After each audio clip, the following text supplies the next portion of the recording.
Celebrity allure of entrepreneurship, many exceptional entrepreneurs remain shadowed. Here, I team up with these hidden talents to unveil their challenges and successes. Dive in with me to unearth entrepreneurial gems, learn from our experiences, and get educated.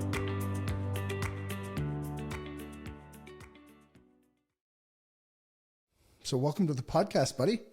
Super appreciate you being here.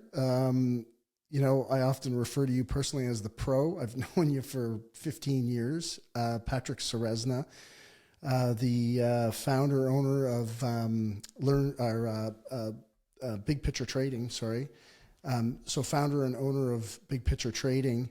We met when you were running a business with another friend of mine, Learn to Trade, and you guys had a business where you're teaching people how to trade. And for full disclosure, I've worked with you guys through those times. I've learned to trade through your programs. I've taken a ton of them, almost all of them, I would think.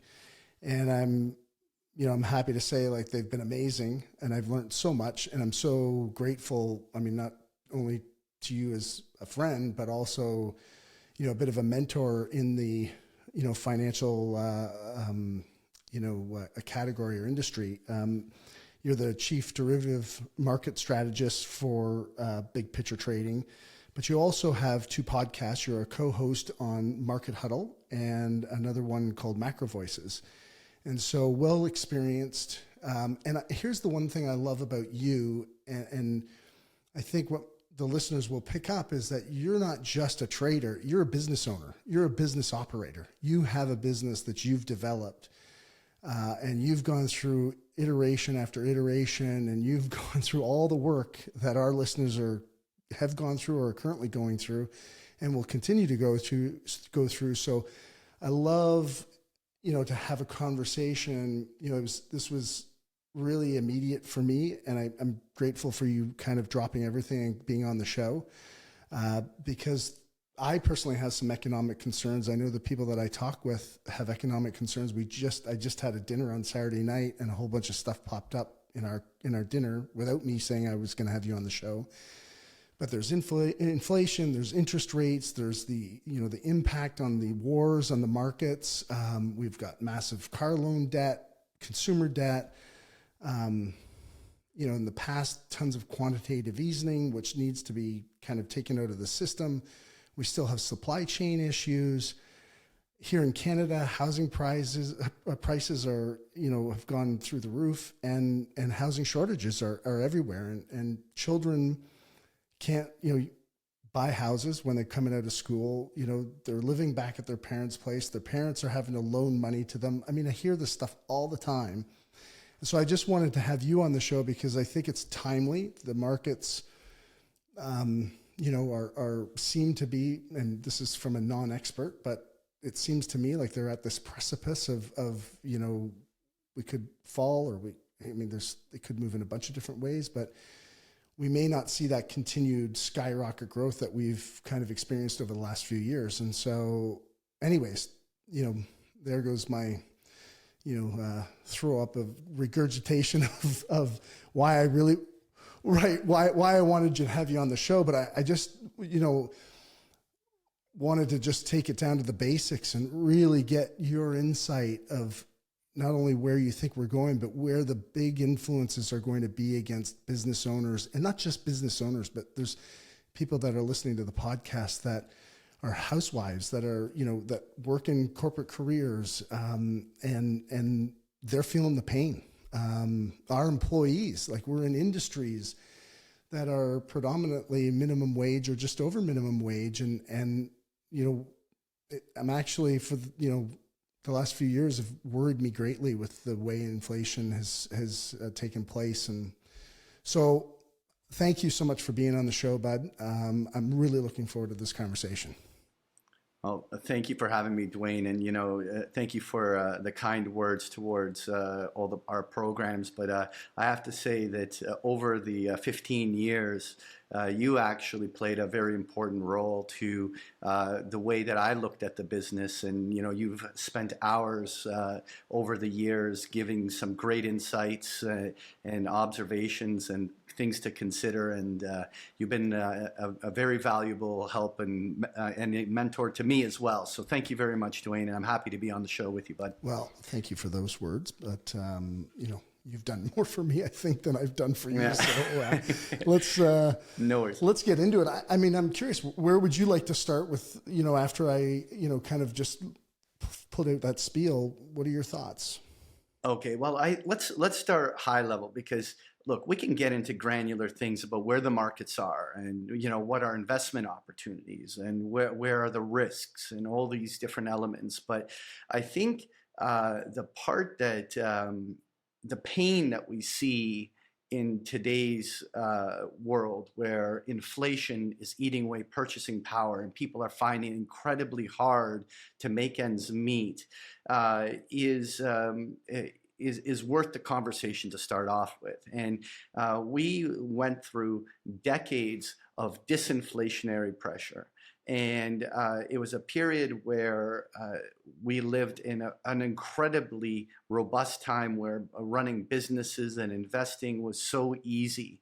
And we entered a new period where, on a geopolitical level, globalization evolved. I don't want to say it in a doomsday-ish way or anything, but this world hegemony that was there under a U.S. dollar system was at its pinnacle probably 10 plus years ago, and since then the world's been evolving, and a part of the world evolving has brought about inflation, and it's something that decades of investors and retail investors have not experienced. Like basically since the mid 80s, this was the first time. Okay, let's talk in a Canadian perspective. This is the first time in like 30 plus years where somebody is refinancing their mortgage at a higher interest rate than their previous mortgage. Every single, in the past 3 decades, every time one would renew their mortgage, it was always at a lower interest rate.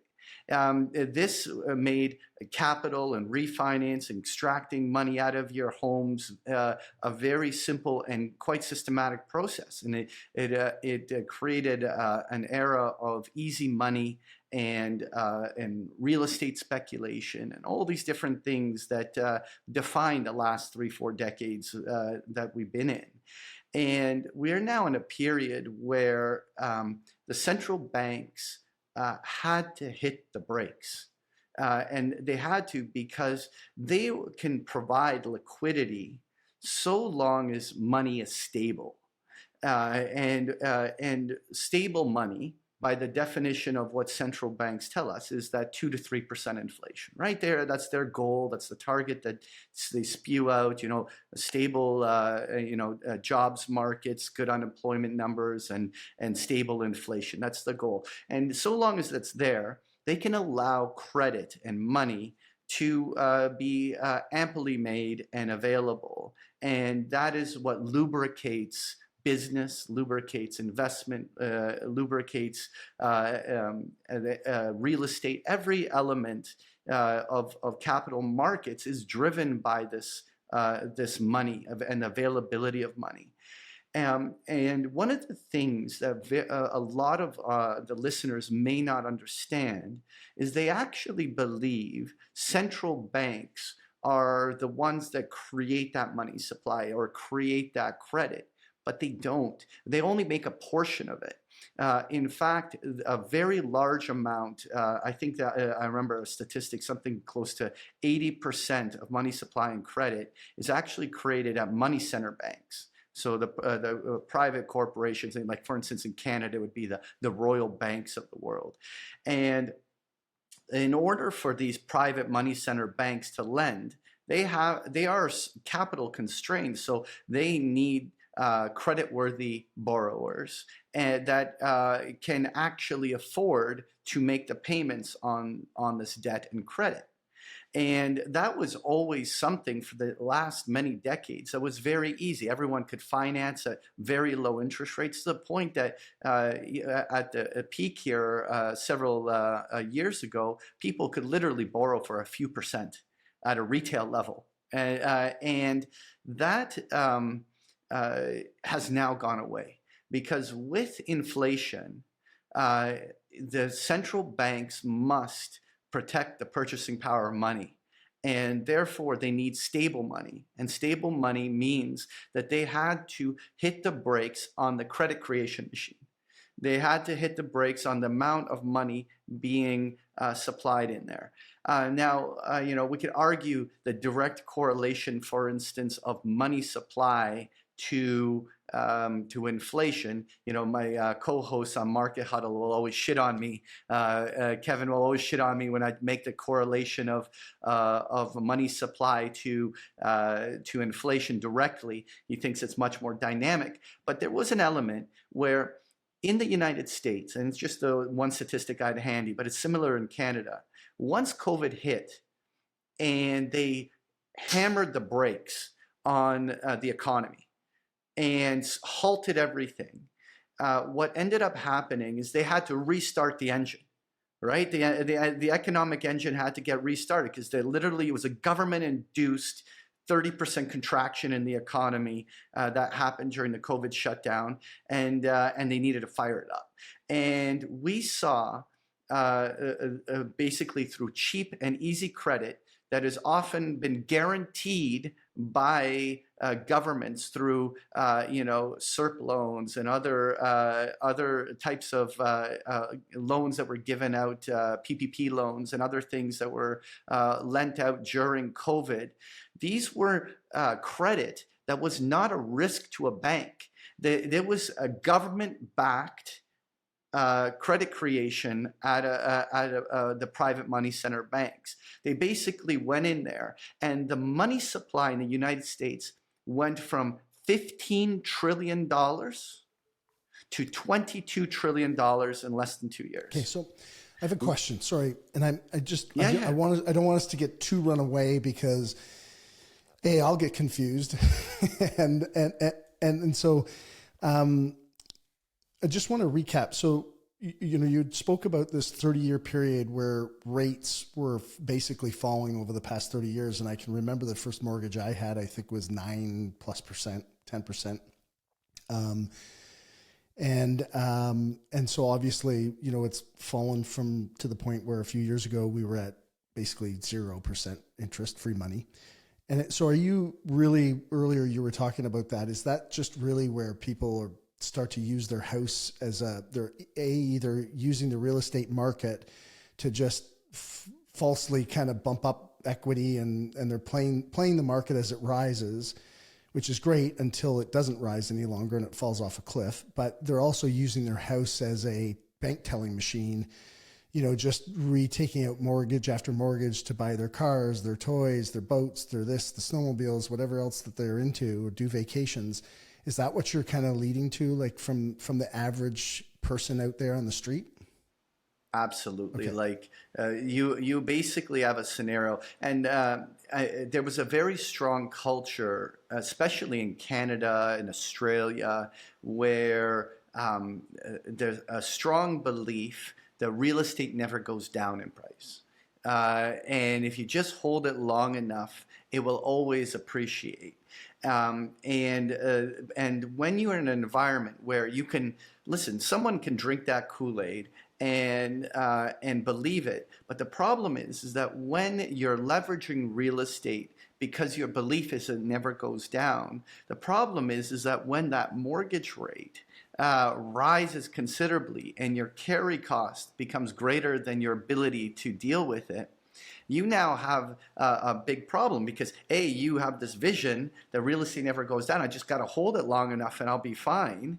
But at the same time, you have no way of actually carrying or breaking even on your investment, and you're dragging down by the fact that your mortgage rate doubled because of the interest rate rise. Yeah, I took an Uber a couple of weeks ago, and the Uber drivers was telling me that his mortgage rate went up 2.5 times, and I mean, it would be hard to argue to your point about real estate. The price of real estate never goes lower, which I mean, it has increased over time considerably.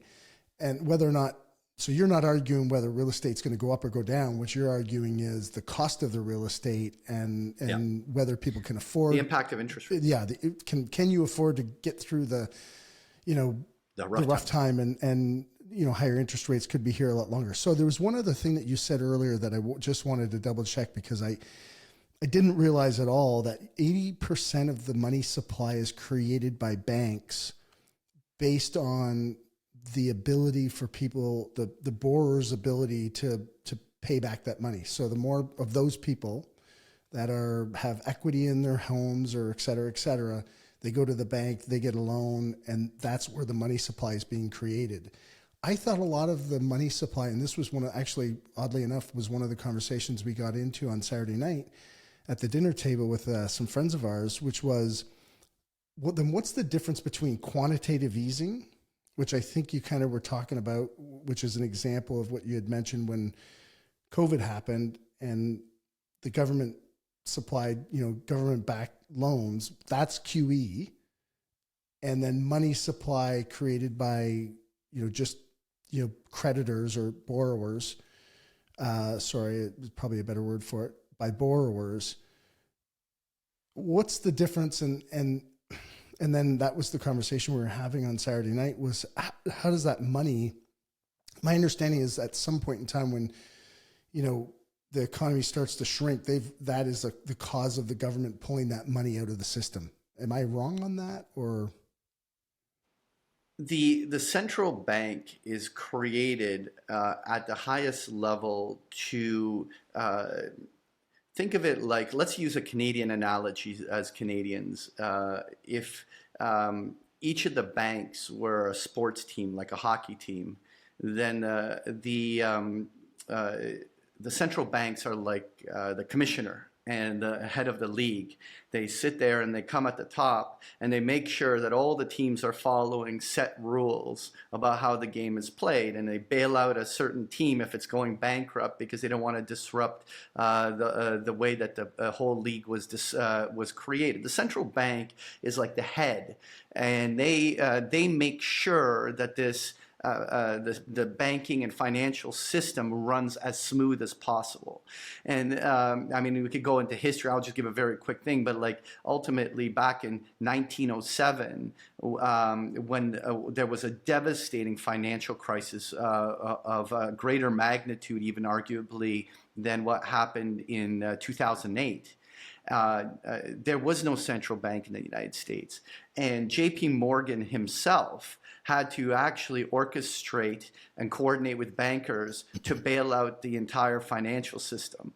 And it was literally in the years to come that they created the central bank in the United States, because they said it's not up to a private citizen and a private bank to be in charge of bailing out the financial system. We need a head, someone that is coordinating everything at a higher level that does all of this. And so the thing is, it's a big coordination. And ultimately, it's not like one or the other. Ultimately, if the government needs a big fiscal spend, and there's a shortfall of being able to raise that money in the private capital markets, this is where the central bank will expand its balance sheet and put that debt onto its balance sheet by literally printing money and creating it. So often central banks have a direct correlation or direct role to play in funding fiscal spending by governments, and especially when they're running huge deficits and need to borrow large sums of money, like financing war, like we see very much happening today.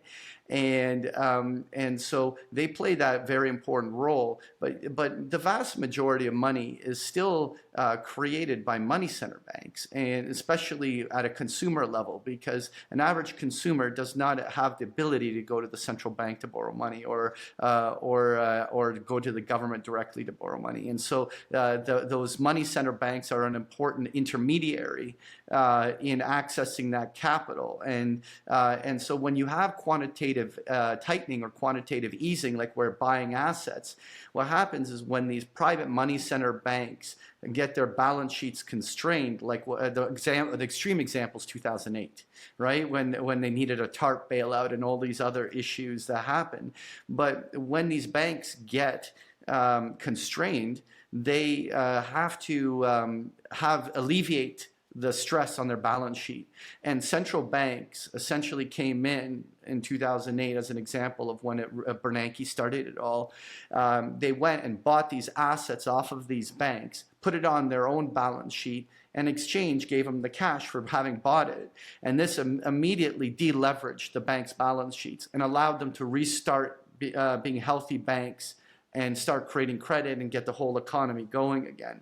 And so it's a role where they're all playing a synchronized game together. It's not just one versus another. Right. Okay. Thank you for explaining that. Yeah. Yeah.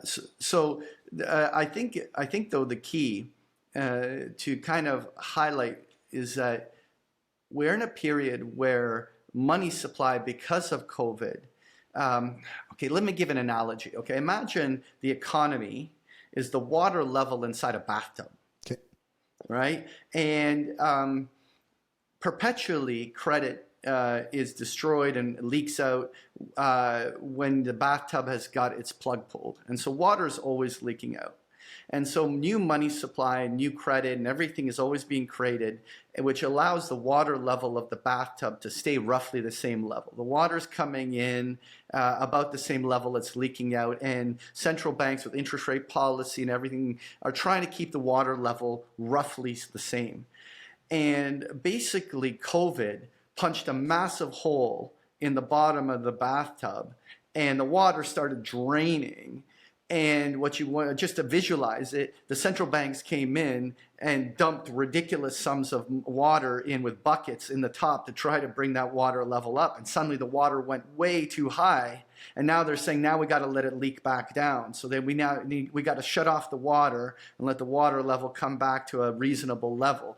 And this is the game that we're playing. These huge volatile swings of inflation and everything are, like, I mean, I don't know if that you like that analogy or not, but like, a great analogy, actually. But that's the game that they're playing with money and credit, right? They're trying to balance it to create a steady place. And so we are in one of an incredibly we're in a period where we have not seen central banks on a global scale synchronize a credit tightening event of this magnitude since Volcker.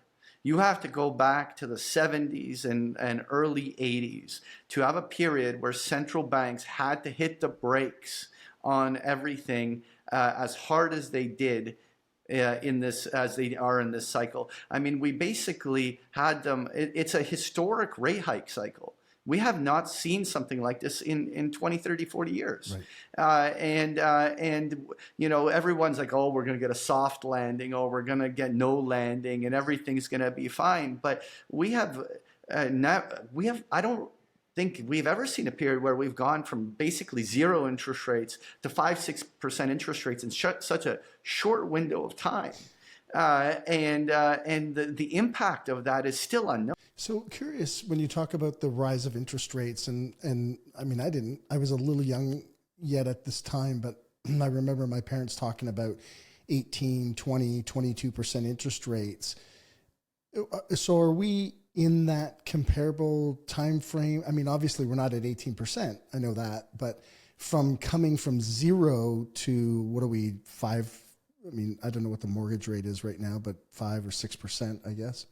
It's well over 5%. Is it well over 5? 6+%, yeah. So the overnight rate's, I think, 5, isn't it? Which yeah. is what banks borrow money at. And so, like, where do you think this goes? I mean, in regards to soft landings, hard landings. Well, I mean, and I think there's this, seems to be like a willingness for every time the shit starts to hit the fan, you know, they start printing more money and they ease our way out of things. So there's an economic cycle, and it's important that you basically are alluding to it, which is there's a consistent process throughout history where the central banks tighten credit conditions. They keep things tight until they break something, and they turn around and start easing. They provide all the liquidity to fire things up. the economy runs hot, and they hit the brakes again. And it's a cycle that plays over and over again. Some of these cycles are much more mild, and some are much more severe. And it depends on the level of speculation.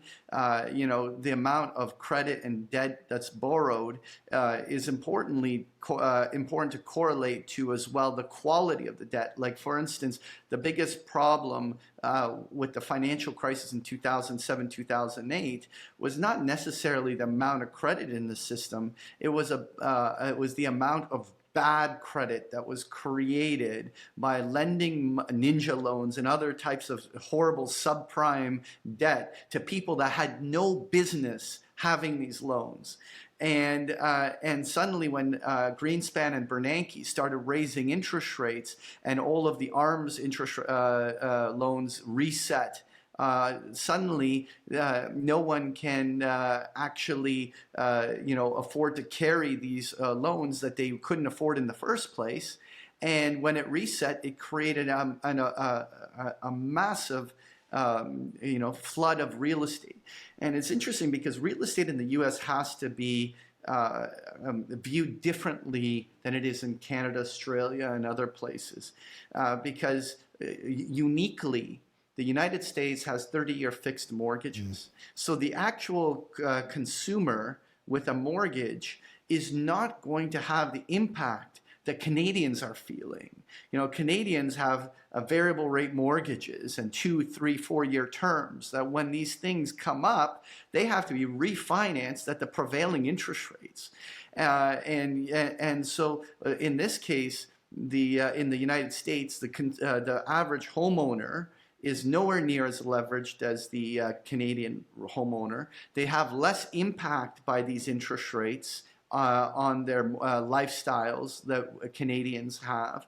But the trade-off is the risk is transferred. By giving someone in the United States a fixed rate mortgage, someone in the financial system is the bag holder, right? And when you look at 30-year bonds, I mean, they wiped out here. Let me just put up a chart here on a 30-year bond so we can take a look at the percentage drop that we basically saw. We put this on a monthly chart or something. So basically, what happens with the banks then? Because if the banks borrow money from the central bank at a lower interest rate, 40% decline, by the way. So 40% decline in the long bond. In how long? And since 2020. So basically, anybody who's owned U.S. Treasury bonds on the long end has wiped out 40% of their value. And we already saw the problem. Regional banks started blowing up just 6 months earlier in the United States. We had all sorts of problems because they had all of this longer duration shit on their balance sheets, and they suddenly had to mark to market all of this stuff, and suddenly they were basically broke. Now obviously the Fed came in and patched them up. But the point is that even though the consumer is fine, these banks and mortgage-backed security assets, somebody's the bag holder on these drops. When all of these things are dropping this way, some sort of banks have this dog shit on their books.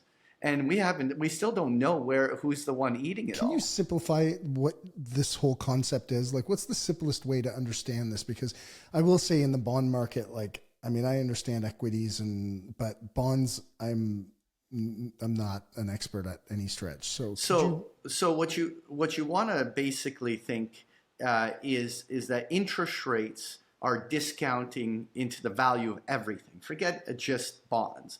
Interest rates are discount the value of a stock that pays a dividend, right? What is the multiple you're willing to pay on buying a business? What can these businesses borrow? Everything has to be rejigged. Raising interest rates forces all assets to be repriced down. And so what you want to think is bonds have this inverse correlation to interest rates. rates, a direct inverse correlation. So when you see that this 40% decline in bonds occurred, it happened because the 30-year bond interest rates went basically in July of 2020, went from about 1.2% to 5%. So basically, a rise from 1% interest rates to 5% on the long bond caused a 40% wipeout in its value, just because of valuing that debt at the prevailing interest rate. Right. And so the thing is that somebody, as these interest rates are rising, all of these assets are dropping. They're dropping in pension funds. They're dropping in banks and investment institutions and insurance companies that own it for future payouts. All these different things. These bonds are getting hammered. And I would argue, while many people said we had a bear market in equity in 2022 because the traditional definition of a 20+% decline is defined as a bear market, I would argue there was really not a bear market in equity. It was one of the greatest bond bear markets in like 100 years. We have not seen a bond market crash of this magnitude forever. I don't know what's 100 years. Maybe I'm making shit up, but it's been an incredibly long time since we've seen this kind of carnage. And when interest rates rise, it forced all of these equities to be repriced based upon rising interest rates. And that's what equities experience and what equities are continuing to drag. The next phase is when will we see the economy suffer and the consumers suffer enough that it's going to impact earnings. Because when normally the greatest bear markets occur when corporate earnings contract. And some of the biggest recessions often have 30, 40, 50% declines in corporate earnings. And when you and usually that comes with a signal of a rise in unemployment rates and all of these things. And so far, the lag effect of rising interest rates has not caused these things to break. And so this is one of the things that everyone's walking on pins and needles, waiting to determine when is the moment where the economy can't take it anymore, and it starts to reflect with unemployment rates spiking and the economy slowing down and bankruptcies rising and high yield credit not being able to finance itself and all these different things that create a knock-on effect that basically will inevitably cause an economic recession. Okay, so here, I have a question on this then. Like you talked about cycles earlier, and so I'm just kind of trying to imagine, is there a process to, or a stage to the different cycles where like bonds will drop first and then interest rates will go up and then you'll start to see equities, like, the stocks, like whether they're blue chip or, and I'm talking pretty decent, like here, I mean, why would I want to own a stock? So I'll have a couple questions in here, but why would I want to own a stock? Whatever, I don't want to use a name because I don't want to, impact anybody's. But why would I want to own a stock that's paying a 4% dividend from me owning the stock when I can go and throw my money in a GIC and make 5.5%? So there's that piece, and then I go, well, why wouldn't people be taking their money out of the markets, moving it into GICs where it's safer and they don't have to worry about a potential fall in the markets? And then do the markets fall and then the economy falls, or does the economy fall and then the markets fall? Like what would you traditionally see the stage or order of operations be, Patrick? What you're talking about is intermarket correlations and intermarket relationships in the way that things behave in a cycle. Now, what is actually so unique about this current cycle is for the first time in many decades, we've seen the decoupling of the inverse correlation of bonds to stocks. Now, so take the financial crisis. During the financial crisis, I'm just going to use something. Yeah, actually just use the this government bond. Financial crisis. But let's go you mean back, 08, 09? yeah, Yeah. 2008. Okay. Yes, right. And so what I want to do is let's pull up what the long bond did in 2007, 2008. And if you go back, let me just scroll back here a little bit in the history. And what you can observe here is that during 2007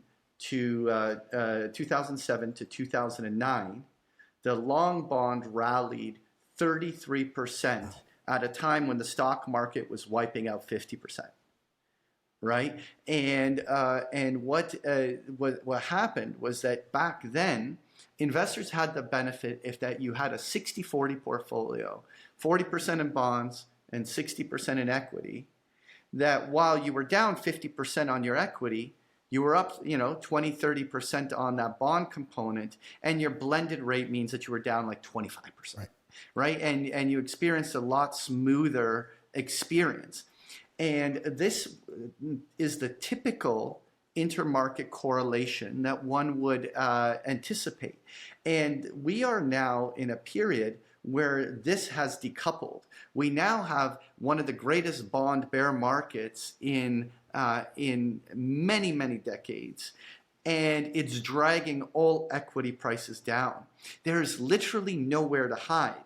And the place to hide is exactly what you said, which is money markets. Like, so when you go in there and buy a 1-year government bond or a GIC or something like this, you have a fixed maturity that you know you're going to get your principal back within a year, and you know you're going to earn 5+% without the risk of the volatility in being in long duration bonds and or equity or other assets like real estate and other things that are struggling.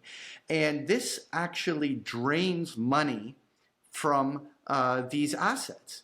And this is one of the reasons we continue to see these assets under pressure. And I think the cycle has to finish playing out. What we have and what we will probably hear, I don't know when this is going to be released, but at the time when we're recording this, we're just a few days away from the FOMC or Fed meeting where we may have the pivot to a pause, okay? Because when most people say the Fed pivot, they assume that they're going from raising to cutting. They're not going to pivot to a cut cycle, but there's been plenty of advertisement that this is the meeting that will confirm that the Federal Reserve is done raising interest rates, and historically, when they finish so let me just kind of give an example. This is the Fed funds rate history. And so the Bank of Canada, while you're pulling that up, the Bank of Canada did not raise rates last week. I think it was last week. Right. And neither did the Fed in the last meeting. And the Fed didn't. I think all central banks are done. Like we have seen central banks say in their language that they now are seeing tight financial conditions. And when you have tight financial conditions, it means they have a hard time justifying tightening them further. They needed to raise interest rates until they basically forced money supply contraction, things to slow down, credit creation to slow down. They meant it. Now they've created the tight conditions. What I want to highlight though is notice these plateaus that happen. So these are all the Fed rate hike cycles that happened in the past, right? And so, these are, for instance, all of these are when the central banks have raised interest rates in the past. So even, let's say you take this one, and that was right before the financial crisis, they stopped raising interest rates in the middle of 2006, but they left rates unchanged for over a year before they were forced to start lowering interest rates because shit started hitting the fan right and left. And they had this, and they basically raised and then paused. We're likely here in a pause state, which is that almost all of these central banks are done. But that doesn't mean they're going to start cutting interest rates and or easing. They're just saying we're not going to keep hitting the brake on the economy. We're going to let the car now just coast at its prevailing speed, right? And so that's where we're And at. I feel, so since you're on this topic, like, and I mean, I don't personally think this, but I feel like the media, or I don't really know where it was coming from, but I feel like they were selling the public that, you know, rates are going to come up, and then once we kind of get this thing, you know, inflation kind of curved off, and we stop inflation, we're going to start dropping rates. And you know, when I talk to the average person out there, it's as though they think that, you know, rates are going to kind of come up and then they're going to go back down to where they were. And I don't see how that is even possible. Can you chime in on that?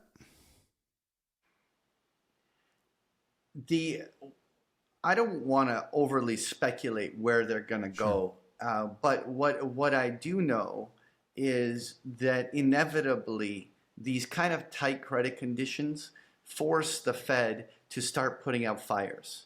Like, think of it that every time they raise rates and trigger some degree of an economic slowdown, let's not make it doomsday-ish and everything, but ultimately they're forcing an economy to slow down to bring it back into balance. And sometimes it's a soft landing, sometimes it's a hard landing. Yep. And when they raise interest rates this magnitude, very similar to the regional bank crisis we saw 6 months ago, something is going to break. It almost always does. Somebody is going to realize that they were the bag holder and they've been delaying things, and suddenly, you know, something happens and it creates a knock-on effect that causes everything to start cascading downwards.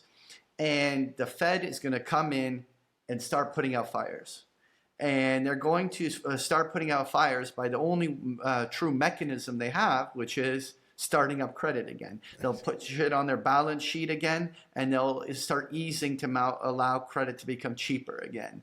And how much will they have to ease is going to be dependent on how bad things get. If, let's say, the soft landing narrative traders end up being right, and things kind of slow down, but we don't see negative GDP, we don't see massive spikes in unemployment, well, the Fed's not going to do much in terms of cutting rates. They might even leave things unchanged for a long period of time.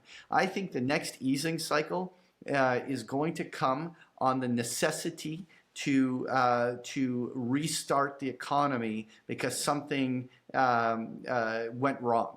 And the economy needs a boost. It needs a help. And the central bank is going to come in and boost and help it. The question is, how bad does it first get, and how ugly does it get? Because often when a Fed starts cutting interest rates, there's a lag effect for that money to make it into the system. And so, like when the Fed started easing in the start of 2008, the economy didn't turn until a year later in 2009. Now, that was a pretty severe example. Right. I'm using the most extreme one. But even if they start cutting at some point, the bigger question is how long will the recession last? So earlier you asked the question, so how does this affect when to buy what and how the different assets have? Well, first of all, there's simple things like when the Fed inevitably starts easing, the first thing that almost always rallies is short duration bonds. And so this is the 2-year bond. Let me put on a weekly chart. This is the 2-year bond. And what you want to think is that 2-year interest rates are incredibly strongly correlated to Fed policy because it's too short of a duration. So monetary policy plays an incredibly important role. And therefore, one of the simplest ways to speculate that in, let's say, a belief that, let's say, there's going to be an economic slowdown or recession that will force the Fed to start cutting, you have probably one of the easiest ways to trade it is by going long 2-year bonds.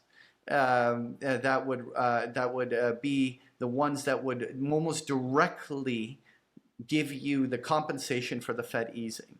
Now, that's the immediate. The other things, once the Fed starts easing, that's a cycle when they create credit that things like the US dollar turns down, Gold does very well. All these different assets start to perform well when the Fed starts easing.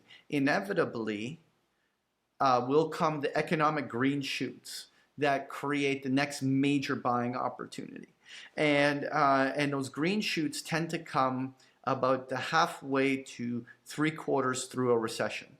So the recession first has to be even confirmed, right, and then we have to be in it. And then what you always want to think is the stock market is always 3 to 6 months forward looking.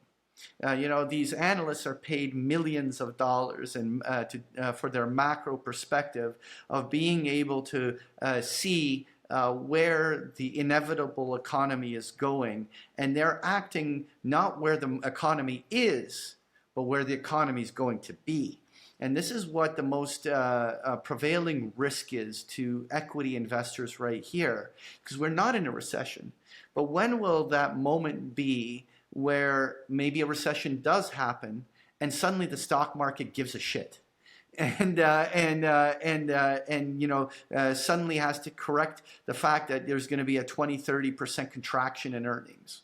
When you take the prevailing interest rates, which takes out all the multiples in equity, and then you turn around and have the E and the PE ratio suddenly contract, you have no choice but to see the whole stock market reprice lower just because of the cycle. And so this is a very bumpy time for investors because real estate sucks. Potential business earnings are tight. You have unemployment potentially rising, and you can't really rely on your underlying assets to appreciate. It's a very challenging moment. No, it is. I know from a business standpoint, and this was going to be one of the questions that I've got a few questions here teed up, but to your point, with these high interest rates, businesses are making less money, therefore they have less money to save to go invest into their business or expand their business. Unemployment, what's happening with unemployment? I don't have a pulse on it, to be honest with you. Are we status quo or? Yeah, well, let me just quickly. Unemployment has actually been resilient, but in fairness, unemployment is the lagging factor. By the time unemployment spikes, we will already be in a recession, right? Like you can't get a leading element to this indicator. So here, let me just see if I can pull up a chart here. No, that's fine. While you're bringing that up, so if I'm somebody, if I'm the average person who their mortgage has doubled, and they're looking to decide, hey, how long am I? And I know you're not, and I'm not asking you to predict a time, but I'm kind of trying to tee up the indicators that we'd look at. I'll even for ourselves, like we've had a cash position. Our strategy has been keep a cash position invested into GICs. We're very short-term GICs. I believe that at some point in time, there is going to be an opportunity when, and I'm not saying, it's going to be blood on the streets or anything, but there'll be an opportunity where, maybe it's business owners who, and let's not forget the demographics, the demographics of most business owners are, baby boomers. They're starting to get up there and they don't want to live through, repeated cycles. So then they say, hey, you know what? It's time for me to get out. If they didn't sell, within the last couple of years when the peak happened and the money was free and everybody was able to, buy anything they wanted. Now, like you said, businesses are devaluing in price, or they're what their worth is because it costs too much money to go buy that business. Startups have dwindled to damn near zero because free money has stopped, and people are actually looking at going, okay, well, it actually costs money now to go out and buy a company, So, I'm just trying to get an idea of like, hey, if we, maybe it's too late to look at unemployment, but what would be the key indicators? Like you talked about that 2-year bond rate. that would be maybe one of them that makes Well, the sense to me. two-year bond's going to move because the Fed has moved, right? And so you're going to know that the Fed is easing, and you'll know that the 2 years rallying. You don't need to watch a 2-year; you just need to watch what the central banks are doing. But if the central banks are easing, it's because there's trouble or trouble on the horizon, and you want to buy a business or invest in something when there's trouble. You might still be paying a higher interest rate for 6 months or a year or maybe even 2 years. But if you buy it cheap and sit with a higher interest rate for a year, and then all of a sudden the rates come down, now you've got lower rates and you've got a good deal on the business or the house or the real estate or whatever it is that you're buying. You nailed it. Well, you nailed it because when you buy a company on the cheap, you are buying it because it's being discounted for the prevailing economy and the prevailing interest rates. And that is the valuation of that business. And just like the 2-year bond, if you are buying, like right now, if you buy the 2-year bond, you're essentially buying at the cheapest it's been in a decade. Like it has not been this cheap. In the same way, when you buy a business at the bottom of a recession where interest rates are incredibly high, then their earnings are at the least that is possible. And how much you pay for the earnings in terms of the multiple has to be accounted for the prevailing interest rate and how easy it is to get credit. And so you literally are buying the company at such a discount that it probably can carry itself initially. And then you have all the asymmetry in your favor. As soon as there's easing and the cutting of interest rates, that company's earnings have a chance to rebound. You have the ability to refinance it at lower interest rates. You have an opportunity to make money. It's that old adage of, you buy when there's blood on the streets. And so this is a scenario where you have to look at it and ask yourself, when is the right time to look at this? But right now, I don't think people are desperate enough. I honestly think that people are incredibly tight and they're very worried and they're paying attention for the first time, but nobody is puking in a bucket yet. And it's when there's a spike in bankruptcy rates, because the one thing that will be for certain is that there are going to be a large amount of people that overextended themselves on credit. And the thing that is the lag time that it takes for that to kick in. So let's just use it and visualize it with an average homeowner that is very highly leveraged on their mortgage, okay, right? In the end, they will literally give up almost every discretionary spending that they can, including selling, fun assets like a motorbike or something like this. They will raise capital, whichever way to make that mortgage payment, including borrowing money from the parents or doing something. They'll do everything possible. So in order to get them to a stage where they will default on their mortgage and walk away from that home, you need a very long extended period of pain, right, where they all of their resources have been tapped. And this is where the big mistake a lot of people are doing is saying, look, the Fed's been raising for 2 years and we're still fine and unemployment is low. It means that everything is good and nothing's going to happen. I actually would argue otherwise. If you think about it, back in 2007, 2008, the Fed was raising interest rates. It started in 2004, and they raised interest rates by like 5% or something like this, 4% and change, by 2006. It was in early 2007 that we started seeing subprime mortgage companies starting to blow up. They started getting bought out by the major companies. There started being cracks. And then it was in the summer of 2007 when two Bear Stearns subprime hedge funds blew up. And they had to be bailed out, and the whole system, and the stock market dropped 10-15%. And yet the stock market in October of 2008, in spite of the fact that the most banks were 30% off of their highs, the equity market still managed to rally to an all-time new high in October 2007. Right. Like all of these cracks started happening, and everyone's like, no, look, everything is fine. Stock markets are making new highs. And yet by January of 2008, it was irreversible, and the feedback mechanism broke. All I'm saying is there's a long lead time or lag time to when tightening of financial conditions ultimately breaks things. And this is why next year is going to be incredibly interesting. I think everybody needs to be eyes wide open. I don't want to sound alarmist, but just look at where we're in the credit cycle. Look at the impact. There's $90 trillion of credit stock in the United States.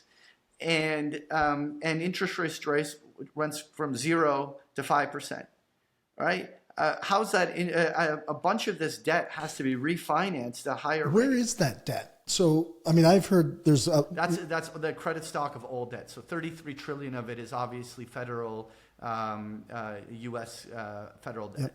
Like at a government level, but there's mortgage debt, student loans, credit card debts, SME loans, every form of credit that exists combined on aggregate somewhere near 90 trillion. It's an insane number. I'm sure it's probably never been higher ever in the history of. Yeah, but that's the nature of money, sure, right? Because inflation is destroying the purchasing value of money over time, and therefore everything, including the value of your home and everything, appreciates over time because of that systematic erosion. So the debt, of course, is going to be the highest it's ever been at this point, but it's about the fact that impact of a 5% rise in interest rates on that debt is the more interesting question, which is at what point does something break? Like here, I wanted to just highlight the one thing so I can just take it off the screen. But in spite of all of the subprime and bank troubles in 2007, the spike towards 4 or 5% in unemployment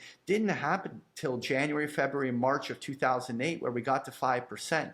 And the real spike in unemployment to 6, 7, 8, 9% happened during late 2008 into early 2009, when already everything was broken. So and the world was on fire. Don't be necessarily fooled because you don't see, high unemployment rates just yet. What were the corporate earnings? When unemployment is going up, yep, it's already too late. Like at that moment, you're already deep in a recession, and you should probably, in fact, I would argue when unemployment is actually really spiking is probably when you should already be thinking about what am I going to buy. That's what I was. That's what right.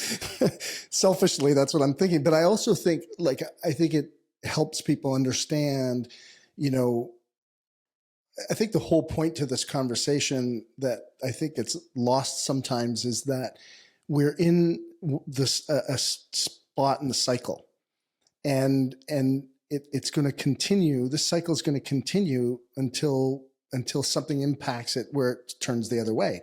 And so an opportunity, if you're prepared for it, it's a great position to create massive opportunity, and not to be afraid of it. This is, to me, this isn't a doomsday conversation. This is a conversation that, I didn't have enough wealth in 07, 08 in order to really leverage, opportunities. I had a few friends who made, just truckloads of money, built great businesses, employed lots of people, influenced, communities, and did really good things. And because they were well capitalized moving into, that cycle. And so it's really about preparing people to be to be ready for this cycle as we are potentially moving into it. I'm 100% with you. To me, every crisis creates opportunity. And the way that I always try to convey the analogy to my members and listeners on the different podcasts is, when you see storm clouds coming at your boat, you batten down all the hatches, drop the sails, and you basically try to, wait out the storm and weather the storm and hope you don't capsize, right? Like you need to batten down and play defense. And then when the storm clears, you pull up the sails again and you go. This is not about everyone's ship is about to sink and the world is ending. Right. The fact is, though, the people that will do the best are the ones that actually batten down the hatches. The other ones that say, no, there's never a storm, I'm going to be fine, I can just keep going 100 miles an hour down the thing. Suddenly the storm hits and they didn't batten down the hatches, and now the boat's full of water and they're sinking. This is where you just need to be fluid, understand how credit and money and central banks and economic cycles impact you, and become one with it. Like you have to be willing to degross and deleverage at times when things are tight or before they're going to get tight, and then you take advantage with the fact that you have all this extra credit to take advantage of opportunities that present themselves on the turn. And that's what market timing in some degree or another is. Everyone tries to make market timing about day trading, but to be honest, the true market timers are the ones that understand these cycles and play the long game. Yeah, they're the Ray Dalios of the world, right? So, but I mean, if you're just an everyday person, or you have a business, I mean, obviously, and you said earlier, like, in Canada, and I think you mentioned Australia, and I'm not sure about the UK, but we have 4-year terms to our mortgages. Let's say the average is 4 years. If it's 5 years, you've got 20% of your mortgages are renewing every year.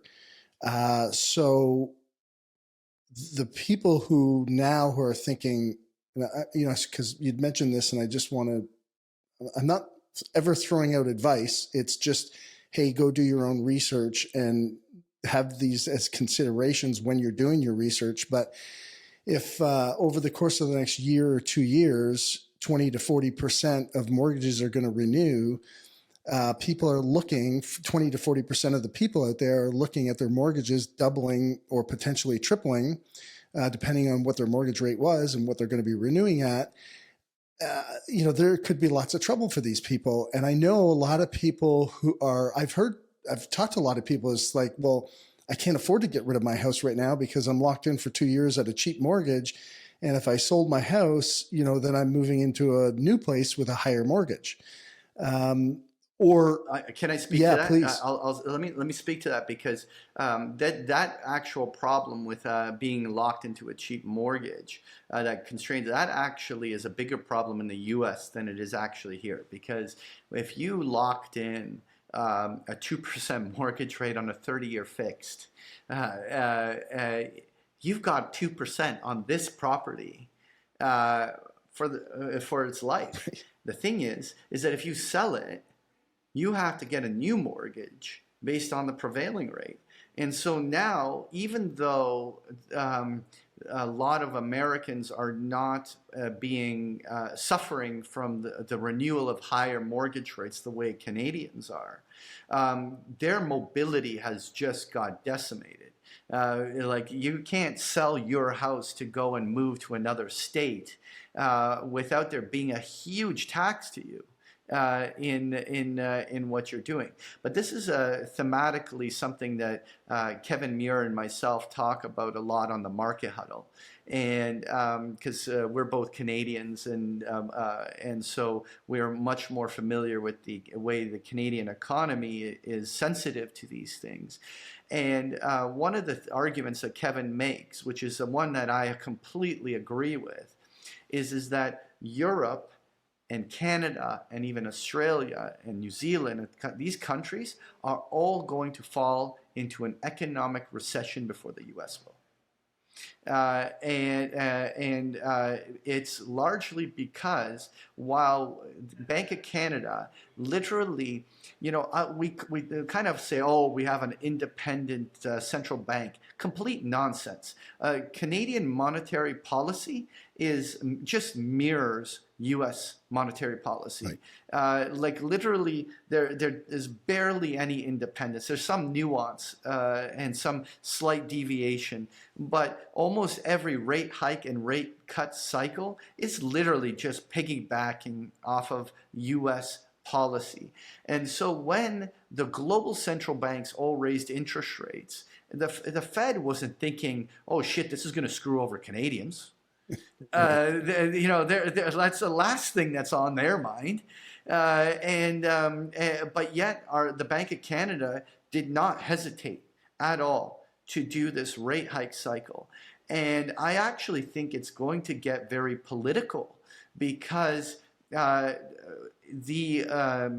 existing, I'm not going to try to get all politics here, but the existing government that's in place is going to have to take responsibility for what happened under their watch. Right. And the thing is that a lot of people in Canada are suffering from not having sufficient money to live, as their cost of carrying a mortgage or rent skyrocketed, and the cost of food is rising, cost of gasoline is rising, everything is rising, and it makes it incredibly challenging to make ends meet.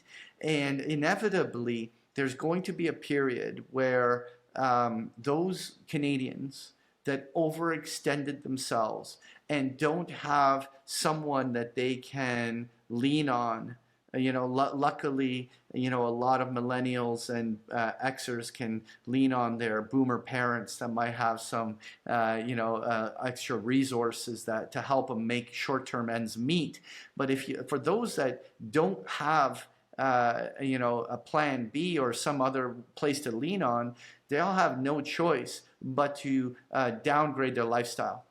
Because they have to go back to living within their means, and it's going to be a very challenging period that is going to lead to an economic contraction of some sort, and it's going to be worse in Canada, in my opinion, than it's going to be in the U.S.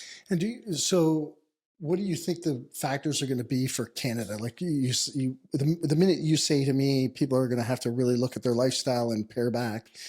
I think about, third vehicles or second vehicles or recreational vehicles like boats and, snowmobiles or the ATVs and all that kind of stuff. That industry has been on a tear for the last 3 or 4 years. And now, people who've, financed some of that stuff, they got to unload that financing, sell these sometimes either at a loss just to get rid of the monthly nut. Does that turn the auto car loan industry upside down? Absolutely. I would argue autos and consumer discretionary companies like Harley Davidson, all these ERP, Kawasaki, luxury watch makers, all of the discretionary spending kind of brands are the ones that are going to are most exposed to the cyclicality of and sensitivity to the cycle, because when people get tight, they cut the things that are like letting them allow them to live a better lifestyle or keep up with the Joneses to show they got their Rolex on and shit. They can do all of this, but those are the things that are the first things to be cut in order to make their mortgage payment. And and I'm sure in Canada there will be no shortage of Uber drivers over the next year. Like people making ends meet by selling their time.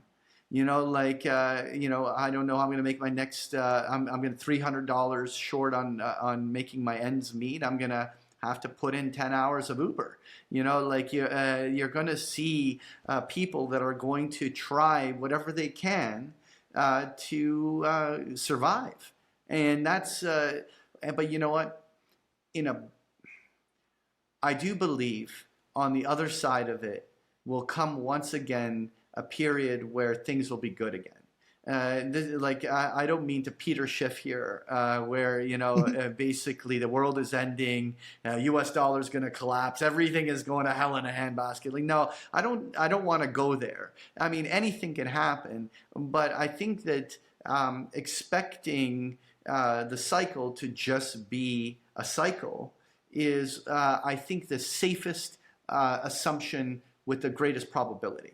And you can always look for outliers where, well, maybe there's something is different, and how do I hedge out that left tail risk of something being worse? But this, to me, this is where you just need to have some cash on the side, play a little bit of defense, and let the bloodletting in the economy happen.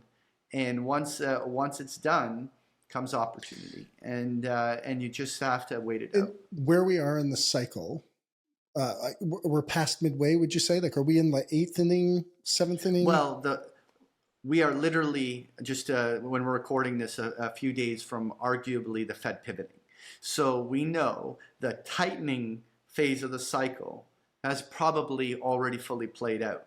But what ends up happening is central banks tend to wait to see what the data comes out before they act again. They're very reactive versus proactive. They don't speculate on what they think is going to happen. They're data driven often. And so they want to see what the impact of the rising interest rates had on the economy. And so you're going to have a period where they're going to keep tight financial conditions going into next year, which is why I honestly think recession risks in the periphery countries outside of the U.S. is going to be great. A lot of times you don't actually know you're in a recession till months later when the analysts can go look back and say the recession started. Like, you might have an analyst that'll come out and say, actually the recession started on October 1st, but nobody knows we're in the recession yet. There's just not enough data to be confirming this kind of stuff. And I would argue that a lot of these countries, like for instance, Germany's arguably well into a recession.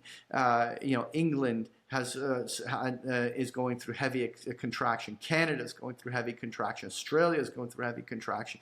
You have basically global economies all slowing. And the U.S. initially might be the most resilient. That's going to drive further strength in U.S. dollars. On the short term, I would not be surprised if the U.S. dollar continued to strengthen back, like a euro once again under parity, Canadian dollar above 140 on the U.S. CAD. Like, these kind of numbers, I think, are in the cards now.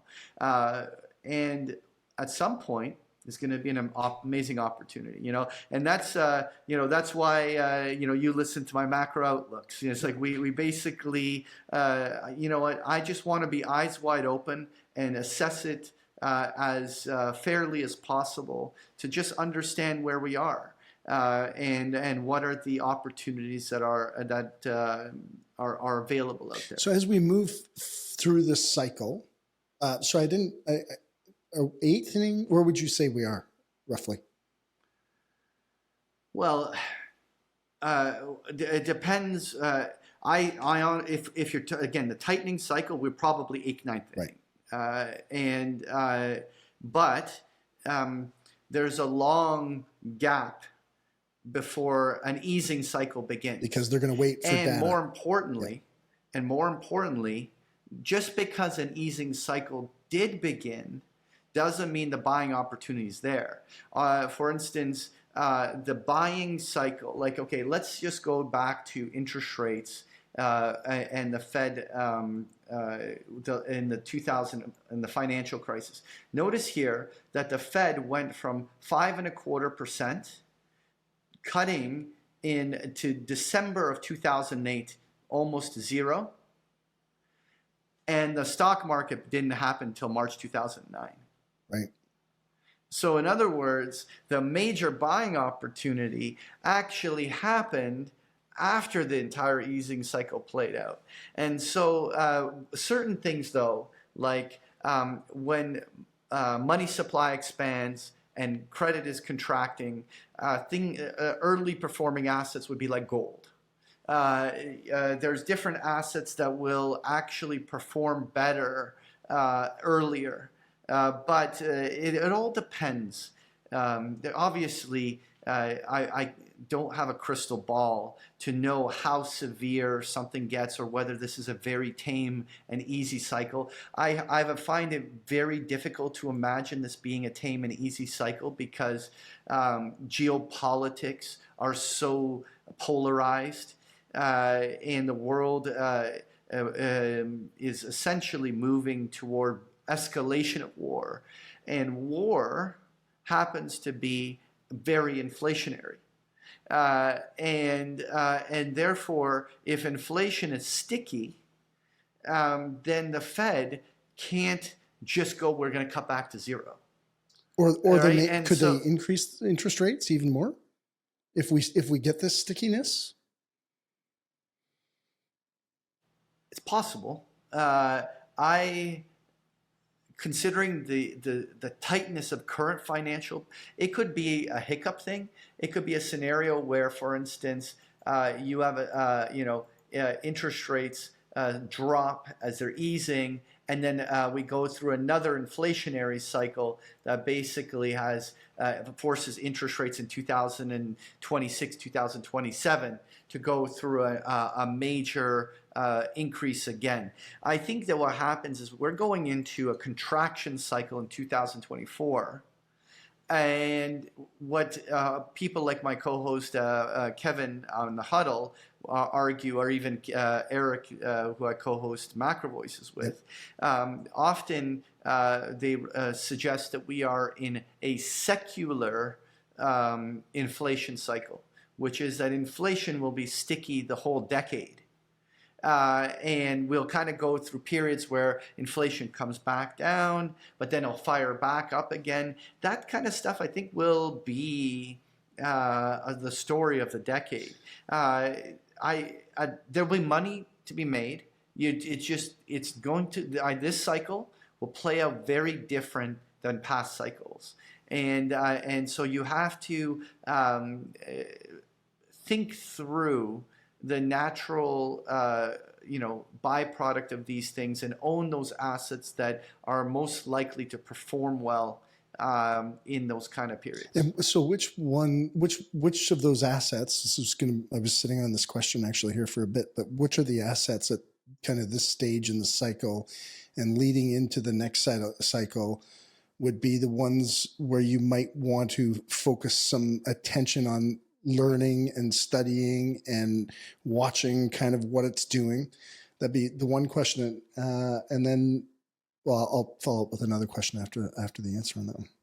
Right now, when somebody that's not an active trader, because obviously as active traders, we're going to go do option writing tactically at different ways, using different strategies, do all sorts of different, more advanced ways. We can go short the market, long the market, play commodity futures. There's so many different things that a more sophisticated investor can do.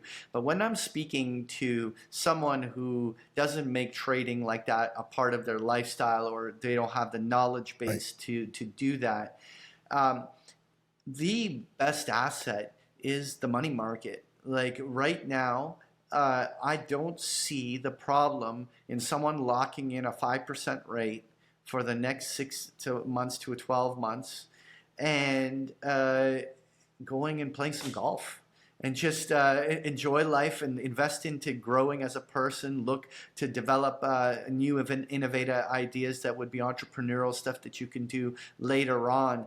But it's too early to be thinking about what is going to be a great investment. One thing though, like I said, I think that there's an investment in energy, and most resources in general have experienced a massive underinvestment in capital expenditures that have not allowed them to replenish stock, and commodity shortages, I think, will be a story for many, many years to come.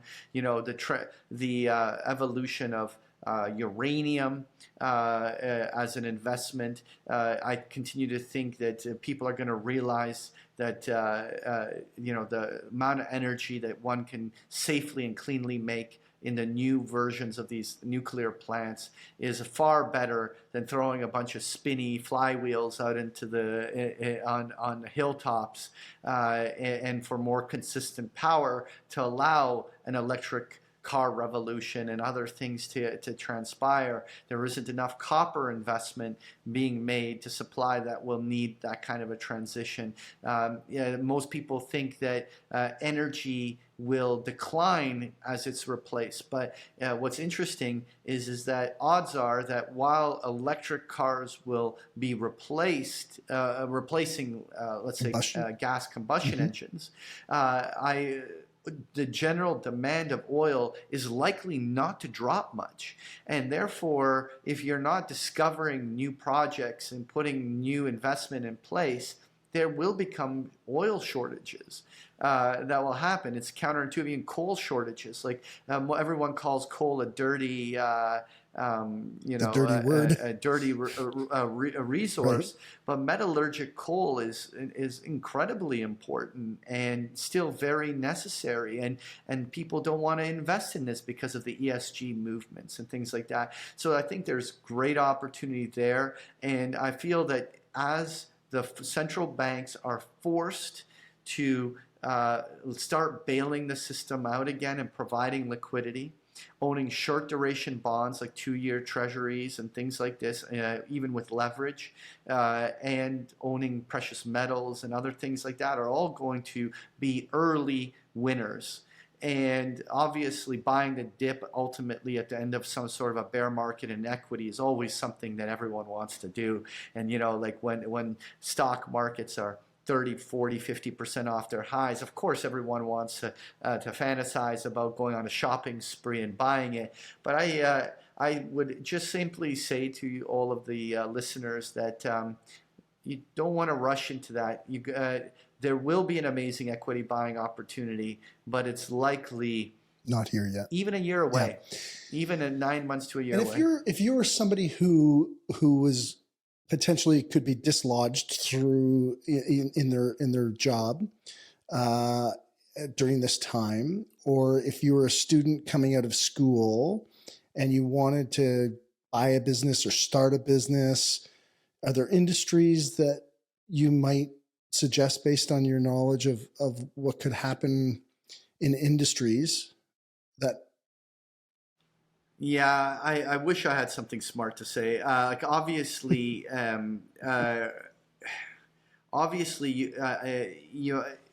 innovation.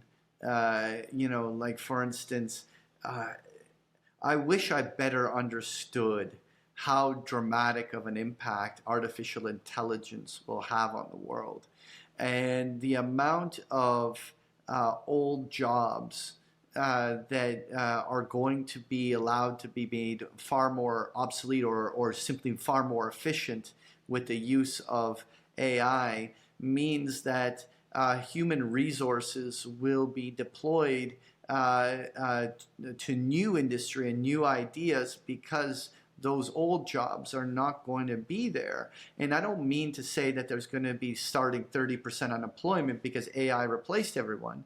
It's just what's going to happen is that those jobs are going to be put into new industries and new areas that are there. So you have to have the flexibility to see how the world is changing and seeing where the opportunity lies, rather than saying I'm get into the buggy whip industry of when cars replaced horse wagons, right? Like you have to think, how is the world evolving? And the insane part is, for most of us, our brains are have a hard time comprehending the rate of change of our society. Things are evolving so rapidly. The global landscape is reshaping so rapidly that most people are incredibly intimidated by what's happening and very confused, and rightfully so. that's just because our brains can't are not capable of taking all of this data and putting. It's like having a 5,000 piece jigsaw puzzle thrown at your face and tell me what picture did you see. Hmm. It's just a lot of data coming at you, and it's not easy to process. What is it that I'm seeing? This is where, I love to bring on super smart guests to our different shows to try give us clues as to what is evolving and what's happening. But we live in interesting Yeah, the times. markets are, I mean, well, the global economy and the markets, it seems like it's in an insane time. I think, from a business ownership standpoint, I look at things like, well, where are the demographic curves going? Because, demographic curves are undeniable. With demographic curves, follow purchasing trends.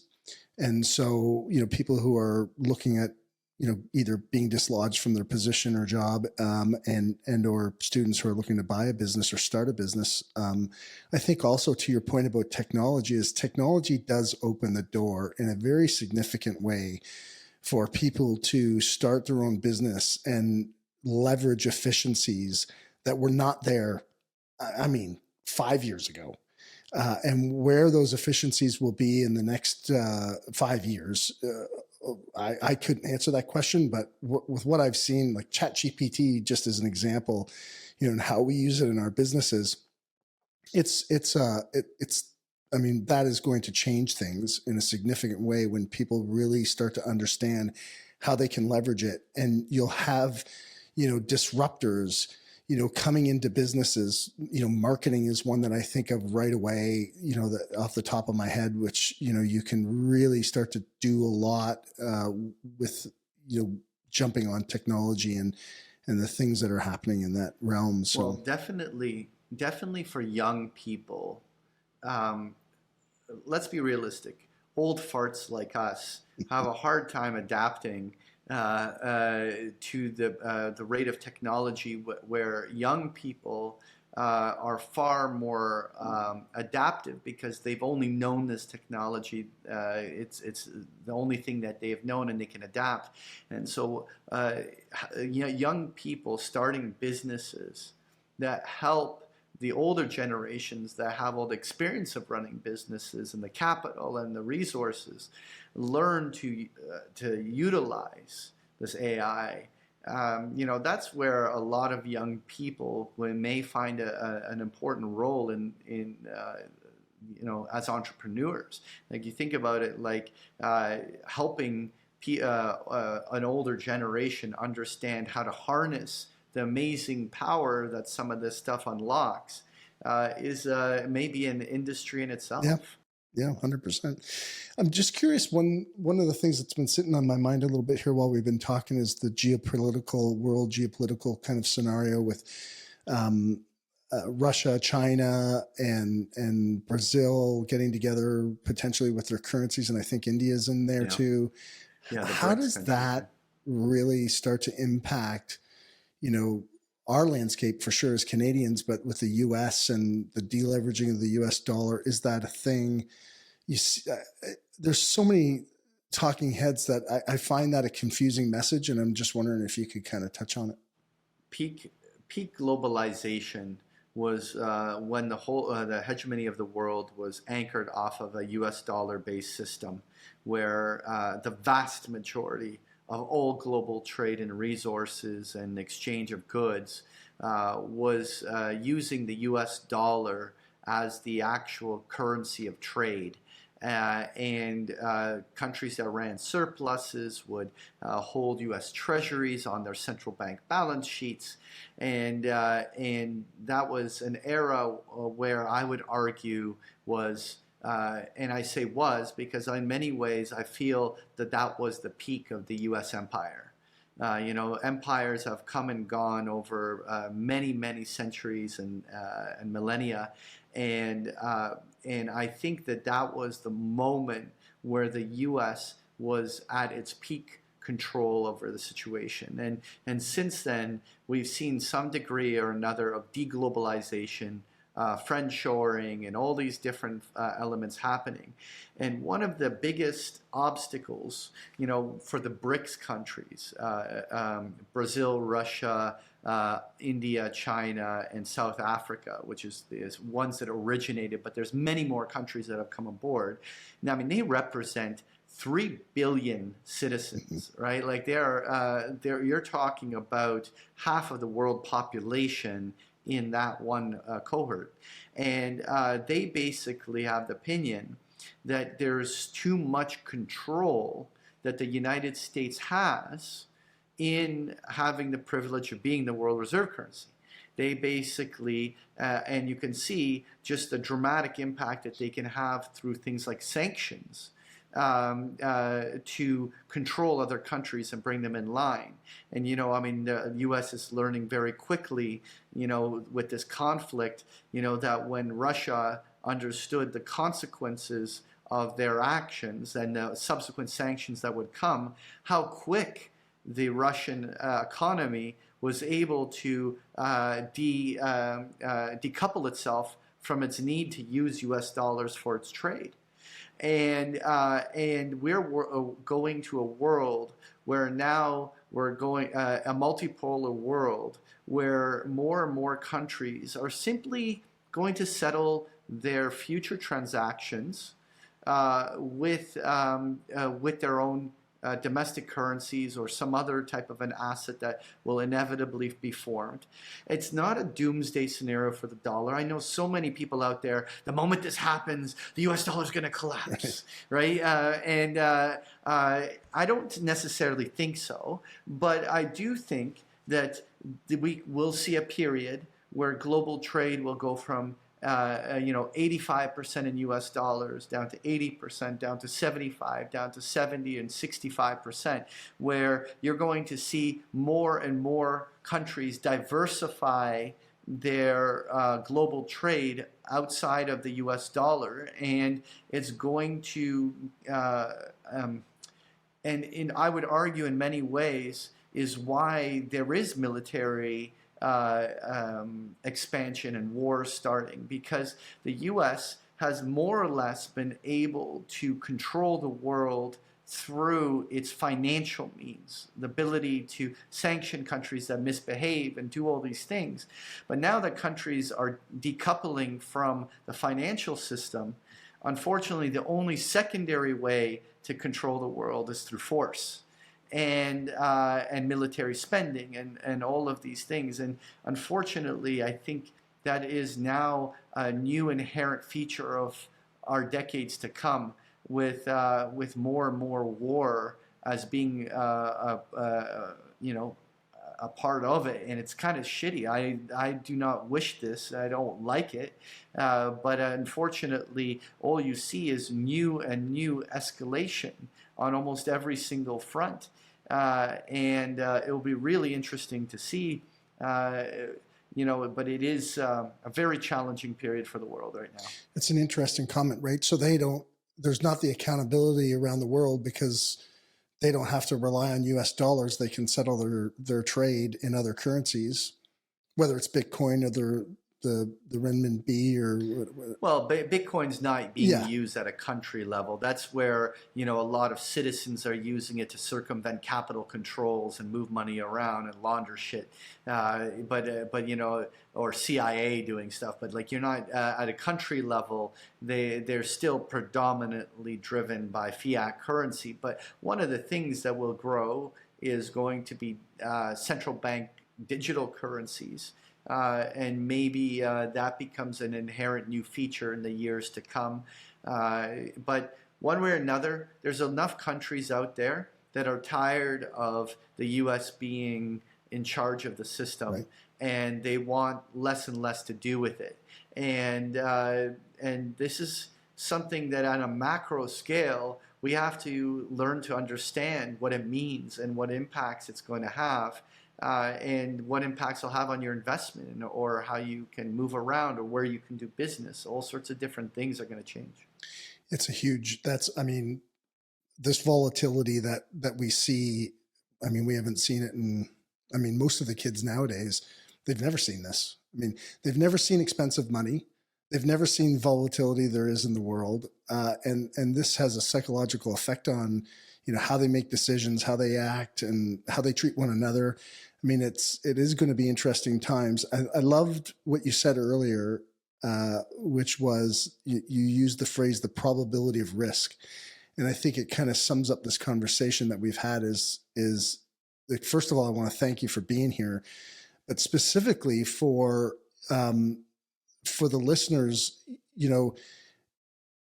this is not necessarily advice, and you never know which way things will go, but you can assess probability of risk, and so in your decision making, it's important to study and to learn and to educate yourself, because we are in new times. I mean, whether it's geopolitical, whether it's, the social landscape of our country specifically, the political landscape of our country, technology, there are a lot of influences at play, and always have been. And this is not doomsday, or it's not bad. It's just, this is an important time, I think, to get educated. I really can't thank you enough for being on the show and giving us your perspective, and really bringing it down to, a level that, you don't have to be an expert in to understand. Like, you've really, I know I've had conversations with you at a high level and went, oh my God, because this stuff like the back of your hand, you live it every single day. And I just would say, like, to anybody who's listening, checking out MacroVoices and the Market Huddle, which you're a co-host on both those podcasts. Amazingly, but they're big picture free. trading too. So, and I'm not. I know you didn't come on here for me to pump your tires here. You're extremely successful, but big picture trading. I watch your videos every Monday. If anybody, how do people reach out to you if they wanted to get in contact with you? Well, anyone that tries a free trial at bigpicturetrading.com automatically is put on the mailing list. And so even if you don't end up choosing to purchase anything, those macro outlooks you're talking about automatically get sent to you for free from that point on. So it really is about a free trial to big picture trading and get into our wheelhouse. And I'll just say personally, like I said earlier, I've known you for 15 years. You have such a high level of integrity. The business that you've set up there, I'm on your mailing list and all that kind of stuff. And it's not offensive. Like, if people want to educate themselves, I highly, highly encourage you to check out Big Picture Trading. Because it just, every week, you're making me blush. Honestly, every week it just gives me this understanding. It keeps me in flow of what is happening in the markets and what's happening around the world, and what influences us in terms of, from not just a money market standpoint, but where the trends are going.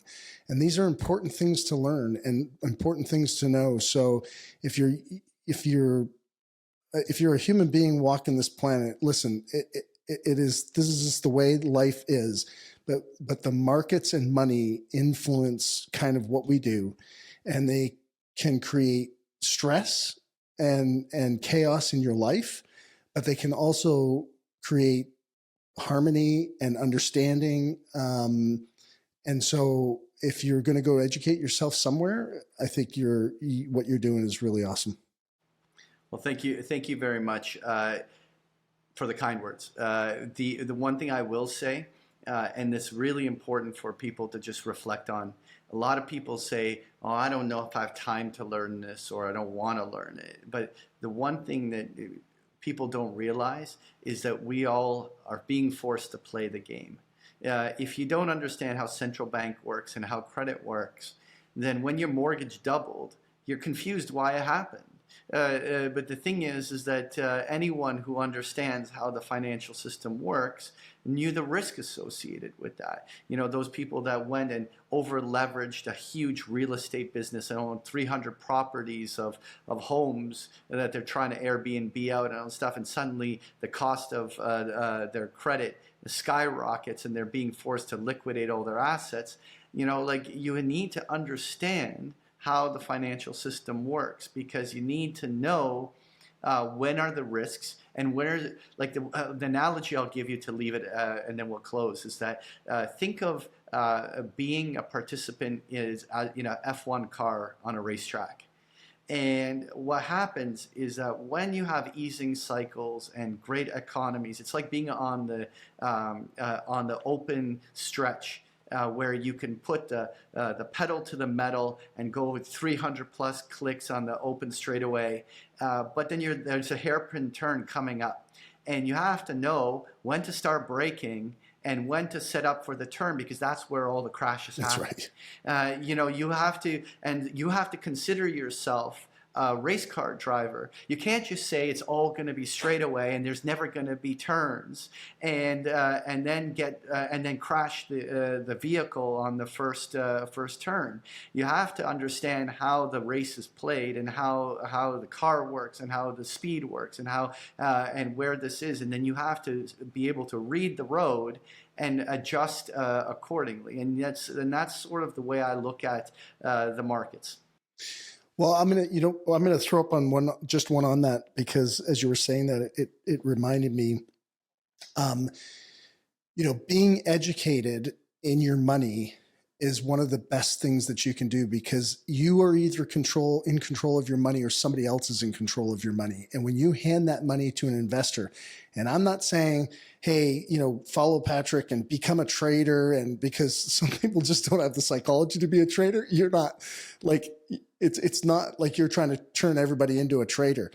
But understanding what you just said about the markets and about debt cycles and all that kind of stuff, it allows you to ask the questions of the people who are managing your money and speak intelligently to it, and really do your research so that you can have quality conversations with quality questions and get the answers you're looking for. And if you don't like the answers, you can get second opinions. It's just like the analogy I'd throw into this would be, it's like going to the doctor when you have a disease like cancer. Like, you need to go and research, or if you're having shoulder surgery or whatever, you have to go out and spend some time and research what questions to ask the doctor to make sure that they're managing your health appropriately, because you just can't leave it to somebody else. And so this stuff is really, really important. And I feel like we're right on this edge of things, happening in this cycle. And that's why I wanted to get you on. And so I'm going to be really interested in watching the markets over the next couple of months to see where things go. But well, listen, I'll be happy to jump back on and give you an update at some point. Well, that would be, we'll do that. We'll, put out like a off the mic type of short podcast that's not 2 hours long. But dude, thanks so much. I really appreciate you being here. It's great catching up. I know it's been a while since we've talked face to face. So, I can't thank you enough.